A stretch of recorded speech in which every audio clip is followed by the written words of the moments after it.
ሰላም ጤና ይስጥልን ክቡራን ተመልካቾቻችን ከካፋ ቴሌቪዥን ለሳቱ ያዘጋጀናቸውን ዜናዎች ይዘን ቀርበናል። ከዜናዎቹ ጋር ብሩክታይት ብርሃኑ አብራችሁን ቆዩ። የቦንጋ ከተማ ማዘጋጃ ቤት በማኑዋል ይሰጥ የነበረውን አገልግሎት ወደ ዘመናዊ አሰራር መቀየር የሚያስችል አዲስ ሶፍትዌር አስመረቀ። ይህ ሶፍትዌር የተገልጋዩን እንግልት ከመቀነስ ባሻገር የአገልግሎት ሰጪ ተቋምን ሀብት፣ ጊዜና ጉልበት ለመቆጠብ የሚያስችል ነው ተብሏል። አዳሙ ሸቱ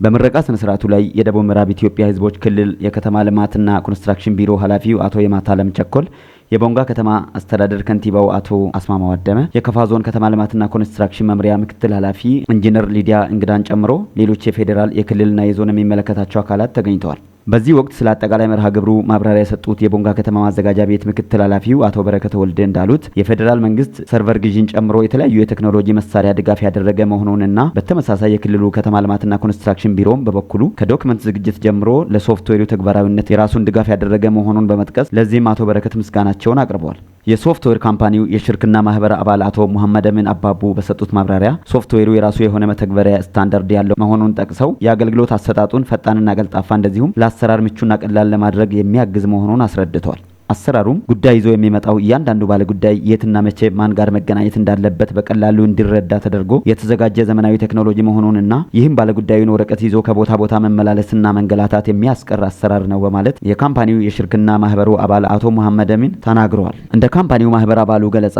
ሶፍትዌሩ የተገልጋዩን እንግልት መቀነስ ብቻ ሳይሆን የተቋሙን መሪዎችና ሰራተኞችን የስራ ጫና፣ የጉልበትና ጊዜ ብክነትን በማስቀረት በቀላሉ አገልግሎት ለመስጠት የሚረዳና የተለያዩ ሙያተኞችን በአጭር ጊዜ በማገናኘት ስራውን በማስተሳሰር ፈጣንና ቀልጣፋ አገልግሎት መስጠት የሚያስችል ቴክኖሎጂ ነውም ብለዋል። ሶፍትዌሩ በተጨማሪ የስራ ሂደት ኃላፊዎችን እስከ ታችኛው ጸሐፊዎችና መዝገብ ቤት ባለሙያዎች ጋር በቀላሉ በማገናኘት በአጭር ጊዜ ቀልጣፋ አገልግሎት ለመስጠት እንደሚያስችልም ተገልጿል። ቴክኖሎጂው የተገልጋዩን ወረፋ መጨናነቅ ከማስቀረት በተጨማሪ ባለጉዳዩ ለዚሁ ተብሎ በተዘጋጀው የቴሌቪዥን መስኮት ጉዳዩ የደረሰበትን ደረጃ በቀላሉ መከታተልና ማወቅ እንዳለበት ተደርጎ የተዘጋጀ ቴክኖሎጂ መሆኑንም ተናግሯል። በተቋሙ ዘመናዊ አገልግሎት ለመስጠት የተዘጋጀውን ሶፍትዌር ተዘዋዝሮ የጎበኙት የፌዴራል የክልልና የዞን የስራ ኃላፊዎችና የሚመለከታቸው አካላት ባዩት ነገር መደሰታቸውን ገልጸው የተለያዩ ጥያቄዎችና አስተያየቶችን አንስተው ማዘጋጃ ቤቱ ይህንን አዲሱን ሶፍትዌር ፈጥኖ በመተግበር ለተጠቃሚው ማህበረሰብ የተቀላጠፈ አገልግሎት መስጠት እንዳለበትና ለዚህ አገልግሎት የሚሰጡ የዘርፉ ባለሙያዎች በቁርጠኝነት ራሳቸውን ማዘጋጀት እንዳለባቸው አቅጣጫ ተቀምጧል።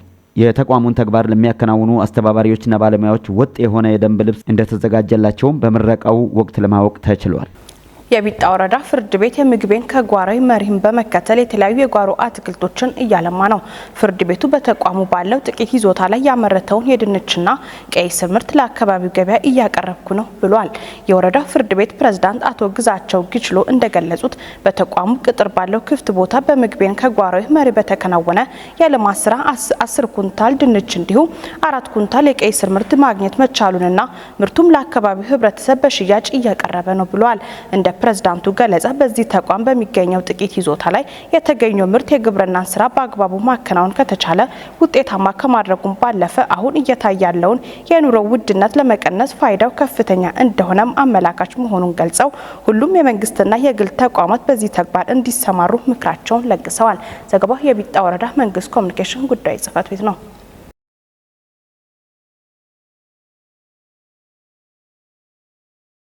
ተቋርጦ የነበረውን የያዶታ ኢንዱስትሪያል ኮሌጅ ግንባታ በቅርቡ ተጠናቆ ለመማር ማስተማሩ ስራ እንዲውል ድጋፍ እያደረገ መሆኑን የሳይለም ወረዳ አስተዳደር አስታወቀ። ኮሌጁ በአቅራቢያቸው መከፈቱ ካላስፈላጊ እንግልት እንደገላገላቸው ተማሪዎች ተናግረዋል። ክፍል ያለው ካነጋገርናቸው የኮሌጁ ተማሪዎች መካከል የሜካኒክስ ተማሪዋ ነጻነት መኮንንና የኮንስትራክሽን ዲፓርትመንት ተማሪው ተሾማ አለማየሁ ኮሌጁ በአቅራቢያቸው መከፈቱ ከዚህ ቀደም ወደ ሌሎች አካባቢዎች በመመላለስ ሲደርስባቸው የነበረውን እንግልት አስቀርቶላቸዋል። አሁን ላይ ተማሪዎች ትምህርቶችን እያገኙ ቢሆንም በተግባር አስደግፎ የመማር ማስተማሩን ስራ ለማሳለጥ ግን ምቹ ሁኔታ አለመኖሩን አንስተዋል። ኮሌጁ በአሁኑ ሰዓት በሁለት ዲፓርትመንቶች ትምህርት እየሰጠ እንደሚገኝና በቀጣይ በሌሎች ለማስፋት እቅድ መያዙን በኮሌጁ የአኒማል ፕሮዳክሽን ባለሙያና የስልጠና ዘርፍ ስራ ሂደት አስተባባሪው ሽኩሪ አህመድ ተናግረዋል። የኮሌጁ ዲን አቶ ኤፍሬም ወዳጆ ኮሌጁ በቀጣይ የአካባቢውን አቅም ባገናዘበ መልኩ የእውቀት ሽግግር እንዲኖሩ አተኩሮ እየተንቀሳቀሰ መሆኑን ገልጸው ሌሎች ተጨማሪ ዲፓርትመንቶችን ለመክፈት መምህራን መቀጠራቸውን ገልጸዋል። የመማር ማስተማር ስፍራን ምቹ ከማድረግ ጋር በተያያዘም በጥቂት ጊዜያት ውስጥ ኮሌጁ የራሱን ግንባታ አጠናቆ ይገባል ብለዋል። የኮሌጁ መከፈት የአካባቢውን የመልካም አስተዳደር ችግር የቀረፈ መሆኑን የሳይለም ወረዳ ዋና አስተዳዳሪ አቶ ቢራቱ ወይሳ ተናግረዋል። ከኮሌጁ ግንባታ መጓተት ጋር ተያይዞ ይነሳ የነበረውን ችግር ለመቅረፍ ከክልሉ መንግስት በተደረገ የ52 ሚሊዮን ብር ድጋፍ የግንባታ ሂደቱን ማስቀጠል ተችሏል ያሉት አቶ ቢራቱ ችግሩ ከ2 ወር ባልበለጠ ጊዜ ውስጥ ተፈቶ ተማሪዎች በተመቻቸ ማስተማሪያ ስፍራ ስልጠና እንዲያገኙ ይደረጋል ብለዋል። የአዶታ ኢንዱስትሪያል ኮሌጅ ከ3 ዓመት በፊት በ2 ዲፓርትመንቶች ተማሪዎችን ተቀብሎ የራሱ ባልሆነ የመማሪያ ስፍራ ለተማሪዎች ስልጠና እየሰጠ መቆየቱ ይታወሳል። አስተዳደራዊ ፍትህ የማህበራዊ ፍትህ የማዕዘን ድንጋይ ነው ሲሉ የህዝብ ተወካዮች ምክር ቤት አፈ ጉባኤ ታገሰ ጫፎ ገለጹ።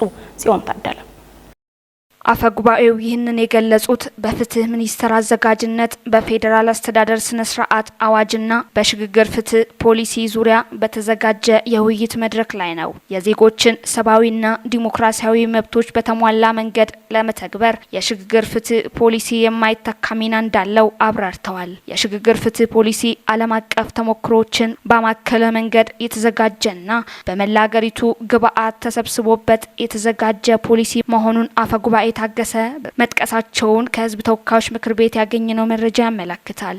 የፍትህ ሚኒስተር ዶክተር ጌዲዮን ጢሞቴዎስ የምክክር መድረኩን በይፋ ያስጀመሩ ሲሆን የመድረኩን ዓላማም አስተዋውቀዋል። በውይይት መድረኩ የህዝብ ተወካዮች ምክር ቤት አባላትን ጨምሮ በርካታ ባለድርሻ አካላት ታድመዋል።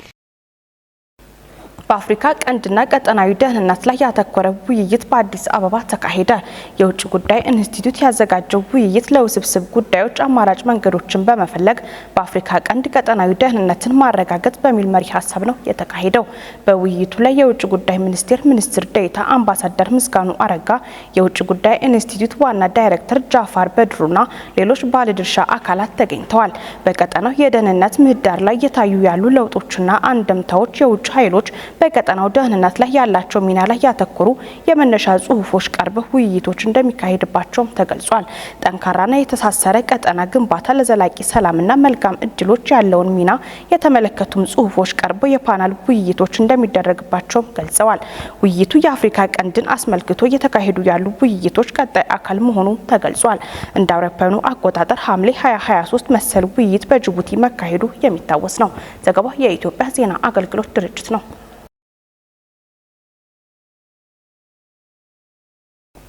የጦር ኃይሎች ጠቅላይ ኢታማዦር ሹም ፊልድ ማርሻል ብርሃኑ ጁላ የተሽከርካሪ መገጣጠሚያና ማምረቻ ኢንዱስትሪ ግንባታ የመሰረተ ድንጋይ አስቀመጡ።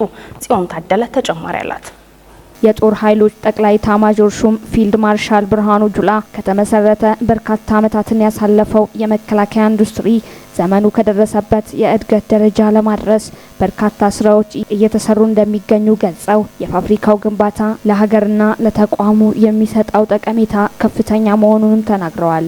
ኢንዱስትሪው በአዲስ መልኩ ከተደራጀ በኋላ በተሰሩ ስራዎች ከኪሳራ ወደ ትርፋማነት መሸጋገሩን የገለጹት ጠቅላይ ኢታማዦር ሹሙ የኮርፖሬሽኑ አመራርና አባላቶች ለነበራቸው ቁርጠኝነት ምስጋናቸውን አቅርበዋል። ተቋሙ የራሱን ገቢ በማመንጨት ለሰራዊቱ መሰረታዊ ጥቅም ለማሟላት አቅጣጫ ተቀምጦ እየተሰራ መሆኑንም ተናግረዋል። ጠቅላይ ኢታማዦር ሹሙ የሰራዊቱን የመኖሪያ ቤት ባለቤት ለማድረግና ተጠቃሚነቱን ለማረጋገጥ በኢንዱስትሪ፣ በግብርና፣ በማዕድንና በመሰረተ ልማት ዝርጋታ ላይ ከተሰማሩ ባለሀብቶች ጋር ለመስራት የተቀመጠው አቅጣጫ ማሳያ መሆኑን ጠቁመዋል። የመከላከያ ኢንጂነሪንግ ኢንዱስትሪ ኮርፖሬሽን ዋና ዳይሬክተር አቶ ጌታቸው ኃይለማርያም የመከላከያ የተሽከርካሪ መገጣጠሚያና ማምረቻ ኢንዱስትሪ ከሽርሽር ኢንቨስትመንት ግሩፕ ጋር በመሆን የሚገነባው መሆኑንም ተናግረዋል። ኢንዱስትሪው በ30 ሄክታር ላይ የሚያርፍና በአንድ ዓመት ጊዜ ውስጥ ለማጠናቀቅ መታቀዱንም ዋና ዳይሬክተሩ ገልጸዋል።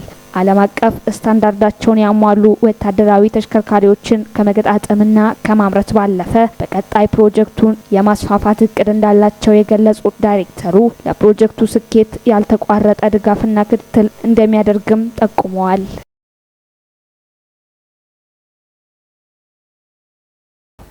ከውጭ ወዳገኘናቸው ዜናዎች ስናልፍ የሰሜን ኮሪያው መሪ ኪም ጆንጉን የሚያወድሳቸው አዲስ የሙዚቃ ስራ ይፋ ተደረገ።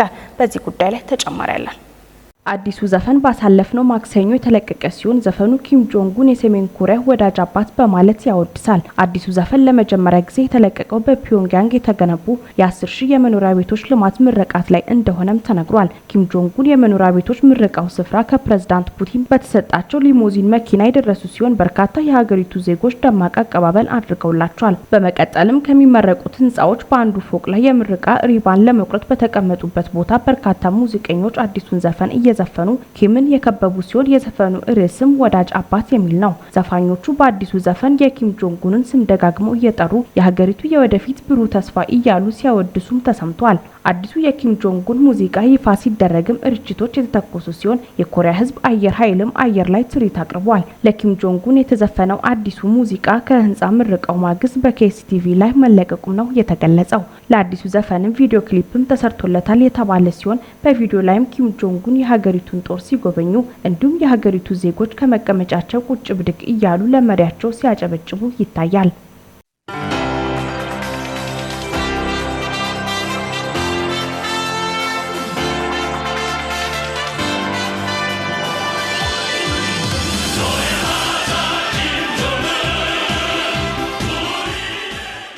ክቡራን ተመልካቾቻችን ከካፋ ቴሌቪዥን ለሳቱ ያዘጋጀናቸው ዜናዎች እስካሁኖቹ ነበሩ።